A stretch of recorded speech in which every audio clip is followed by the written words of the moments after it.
Greetings, wanderers of the night. I'm the Keeper of Tales, here to guide you into a world of dreams. I know you've come to this video to drift off into sleep, so before we begin, give it a gentle like and join the circle by subscribing. Tell me, where are you resting tonight, and what hour glows on your clock? Settle in, let the worries fade, and surrender to the calm.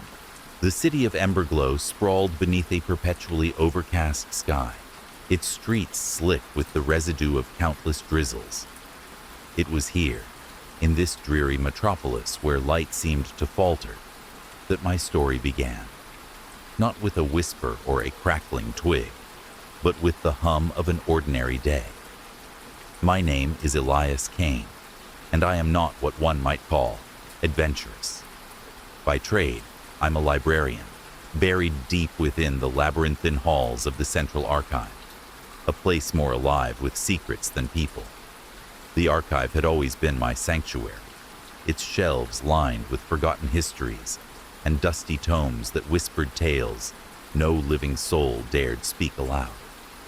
But it wasn't until the night of the red eclipse that everything changed. It started innocuously enough.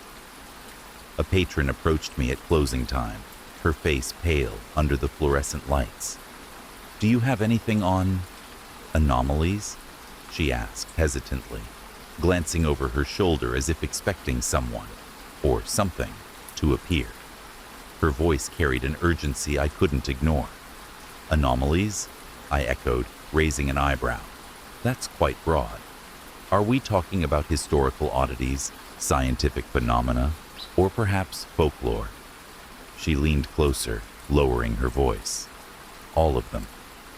Her intensity unnerved me, but curiosity won out. I led her to the restricted section, a part of the archive few patrons ever visited. As we navigated through rows of crumbling manuscripts, she revealed herself. Dr. Ilara Voss, a physicist turned investigator of the unexplained. She spoke of patterns emerging across disciplines, strange coincidences linking quantum mechanics, ancient myths, and modern disappearances. "What does this have to do with me?" I asked skeptically, though my pulse quickened with each revelation. "You're connected," she replied cryptically. "You just don't know it yet." Before I could press further, alarms blared throughout the building. Emergency lights flickered, casting eerie shadows on the walls. Panic surged among the remaining visitors, but Ilara grabbed my arm. "Stay calm. This isn't random." We rushed toward the source of the disturbance, a sealed vault tucked away in the deepest corner of the archive. Its steel door trembled violently, emitting a low, resonant hum. When I tried to intervene, Ilara stopped me.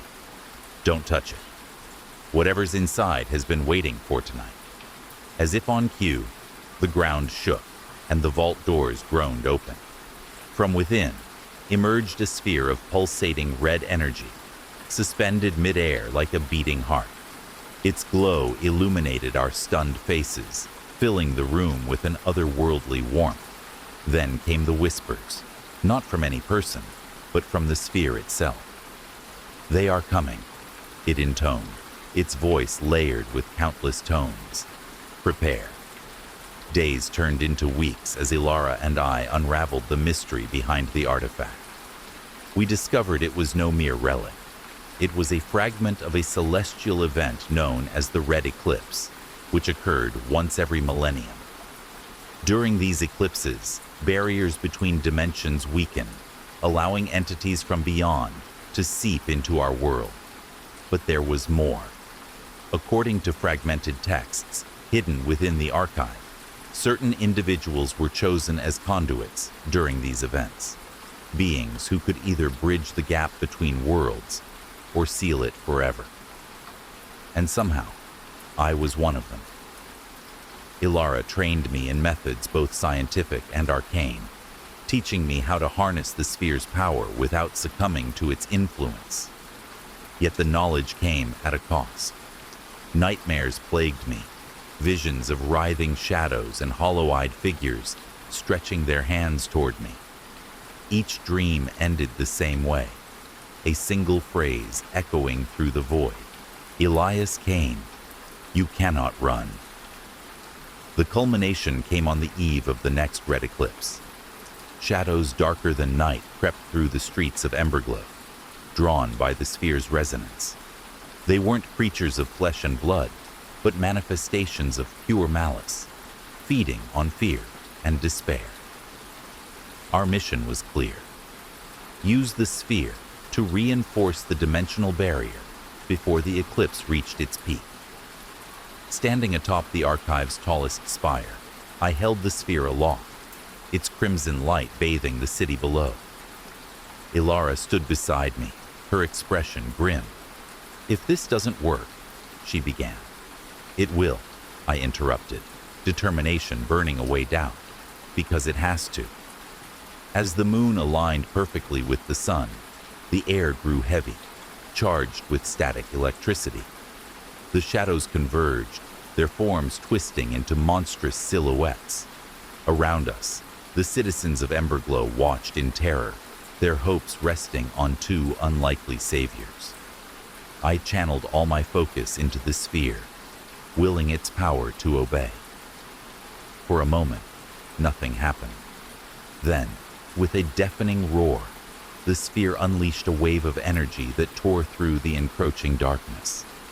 One by one, the shadowy figures disintegrated, reduced to wisps of smoke carried away by the wind. When the last of them vanished, silence fell over the city. The red eclipse passed without further incident, leaving behind only a faint, scarlet afterglow. In the days that followed, life returned to normal, or as close to normal as it could be. People went back to their routines, unaware of the catastrophe they'd narrowly avoided. But for me, things were different. The sphere remained dormant, nestled safely within the archive, while questions lingered in my mind.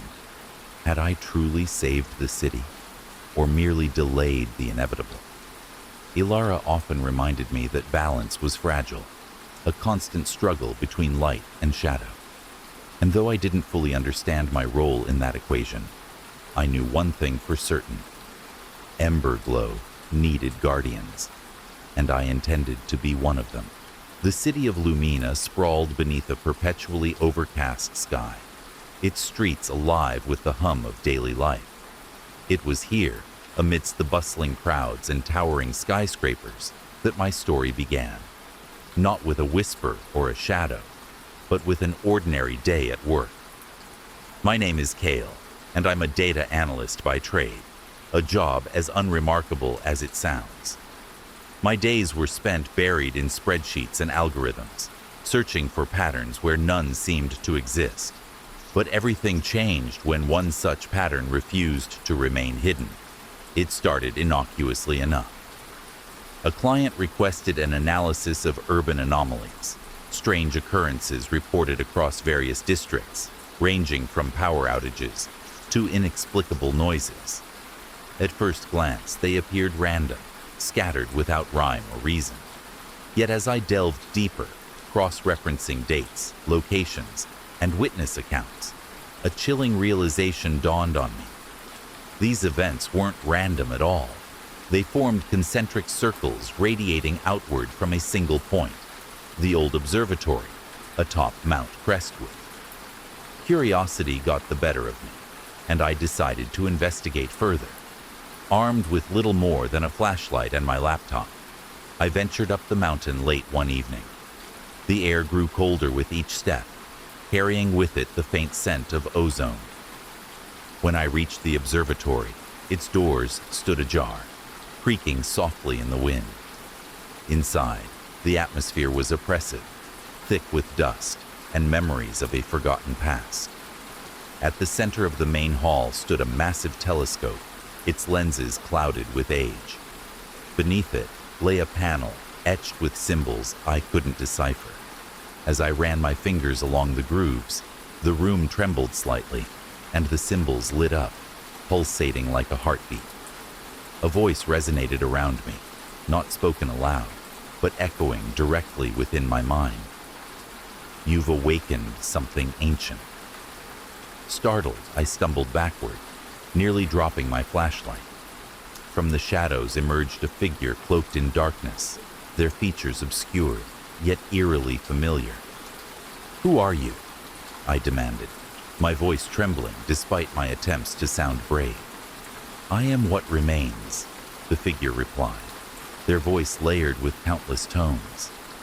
"This place, it was built to contain us, to keep us from spilling into your world." Before I could process their words, the ground beneath me shifted, revealing a staircase spiraling downward into the earth. The figure gestured for me to follow, leaving no room for refusal.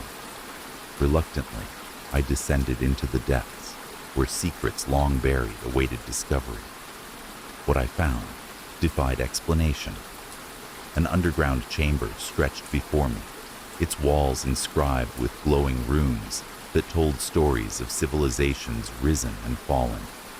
At its heart stood a monolith, humming softly with energy.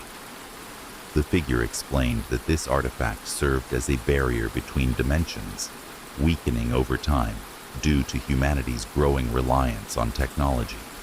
If left unchecked, the rift would widen, allowing entities from beyond to seep into our reality.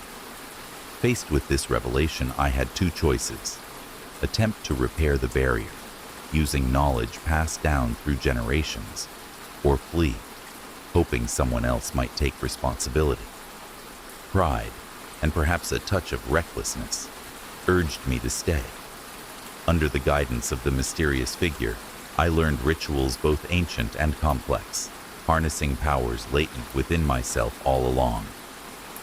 Each trial pushed me closer to the edge of sanity, testing not only my resolve, but also my understanding of existence itself. Shadows whispered secrets meant only for gods, stars aligned in ways defying logic, and time bent unnaturally, stretching moments into eternity. Yet, with every challenge overcome, came clarity. These forces weren't malevolent. Not entirely. They existed outside morality, bound by rules incomprehensible to mortal minds. And though fear lingered, so too did awe, an appreciation for mysteries far greater than any spreadsheet could capture. Now, years later, I stand guard over the observatory, ensuring its secrets remain safe from those who would misuse them. Visitors occasionally stumble upon it, drawn by rumors of strange lights appearing atop Mount Crestwood. Some leave believing they've witnessed miracles. Others dismiss their experiences as tricks of the mind. Few ever suspect the truth lurking just beneath the surface. And while loneliness often creeps in during quiet nights, I remind myself why I chose this path. For in protecting Lumina, and perhaps the world, I've discovered purpose far greater than anything I once knew. In this quiet corner of the universe, magic still thrives, hidden from prying eyes, waiting patiently for the next chosen soul to uncover its mysteries. The city of Everfall stretched beneath a perpetually gray sky, its streets bustling with life, despite the oppressive atmosphere. It was here, amidst the chaos of daily routines and forgotten alleys, that my story began. Not with a whisper or a shadow, but with an ordinary day at work. My name is Ilara, and I'm a historian by trade, a job as fascinating as it sounds. My days were spent buried in archives and dusty libraries, piecing together fragments of the past to form a coherent narrative. But everything changed when one such fragment refused to remain hidden. It started innocuously enough. A colleague handed me a peculiar artifact, an old pocket watch found during routine excavations beneath the city square. At first glance, it appeared unremarkable, its brass casing tarnished with age. Yet there was something about it that drew me in, a magnetic pull impossible to ignore. When I opened it, the air seemed to shift around me. The hands spun wildly before stopping abruptly, pointing not to time, but to direction, northwest. Curiosity got the better of me, and I decided to follow where the watch led. Armed with little more than my wits and determination, I ventured into the labyrinthine underbelly of Everfall, a network of tunnels and forgotten passages known only to whispers and legends. As I descended deeper, the world above faded away, replaced by an eerie silence broken only by distant drips of water echoing through the caverns. At the heart of this subterranean maze lay a chamber unlike any other. Its walls glowed faintly with bioluminescent moss, illuminating intricate carvings depicting scenes from what could only be described as another era. At the center stood a pedestal, upon which rested a key. Not just any key, but one forged from materials unknown to modern science. Beside it lay a journal, written in a language long extinct, yet somehow comprehensible to me. As I read, the truth unraveled before me.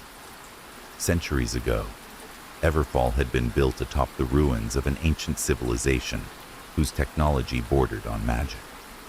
They had discovered a way to manipulate reality itself, creating portals between dimensions. However, their ambition proved their undoing. Misuse of this power fractured the fabric of existence, forcing them to seal away their knowledge for eternity. Or so they thought. Now, fate had placed these secrets in my hands. The journal detailed rituals capable of reopening those portals, along with warnings of horrors lurking beyond. Each page carried the weight of countless lives lost to experimentation gone wrong. Yet within its pages also lay potential salvation, a means to repair the damage done and restore balance to both worlds. Faced with this revelation, I had two choices: destroy the artifact and ensure no one else could unleash its power, or embrace my newfound role as guardian of this forbidden knowledge. Pride, and perhaps a touch of recklessness, urged me to stay. Under guidance gleaned from the journal, I learned techniques both ancient and complex, harnessing powers latent within myself all along. Each trial pushed me closer to the edge of sanity, testing not only my resolve but also my understanding of existence itself. Shadows whispered secrets meant only for gods. Stars aligned in ways defying logic, and time bent unnaturally, stretching moments into eternity. Yet with every challenge overcome came clarity. These forces weren't malevolent, not entirely. They existed outside morality, bound by rules incomprehensible to mortal minds. And though fear lingered, so too did awe, an appreciation for mysteries far greater than any archive could contain. Now, years later, I stand guard over the secrets hidden beneath Everfall, ensuring their safety from those who would misuse them.